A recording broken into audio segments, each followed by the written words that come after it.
ба шарҳи пурраи хабарҳо таваҷҷӯҳ намоед. дар шаҳри Исфара ҷиноят ба муқобили ҳаёту саломатиро ба қайд гирифтанд. Дмитрий Распутин, сокини 29-солаи шаҳраки Шуроб, санаи 3 январ ҳамзисти худро бо кор зада ба саломатиаш ҷароҳати вазнини ҷисмонӣ расонидааст.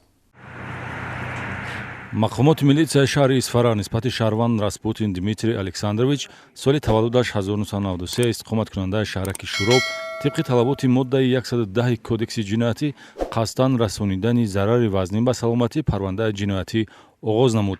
гумонбаршуда Распутин ҳамзисти 40-солаи худ Людмила Собелеваро бо истифода аз корди хоҷагӣ 3 маротиба зада маҷрӯҳ намудааст.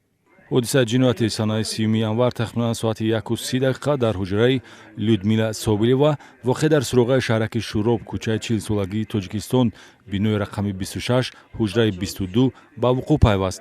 таври тафтишоти пешакӣ иттилоъ медиҳад, ҳар ду иштирокчии ҳодиса дар ҳолати мастӣ қарор дошта, нофаҳмӣ ва баҳси лафзӣ ба моҷарои хунин печида гумонбаршуда Дмитрий Распутин бо мақсади қасдан расонидани ҷароҳати ҷисмонӣ ба саломатӣ корди хоҷагии болои миз бударо гирифта ба аъзои бадан, асосан қисмати шиками Людмила Собелева мезанад.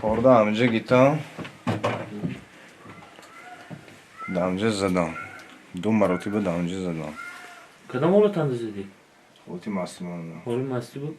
3 зарбаи корд, 2 захми воридшаванда дар қисмати шикам ва як ҷароҳати дохилнаравандаи зери каш аз худ боқӣ гузоштааст, ки ташхиси суди тиббӣ аломатҳои ба ҳаёти одам таҳдидоварашро асос карда зарари вазнин хулоса додааст.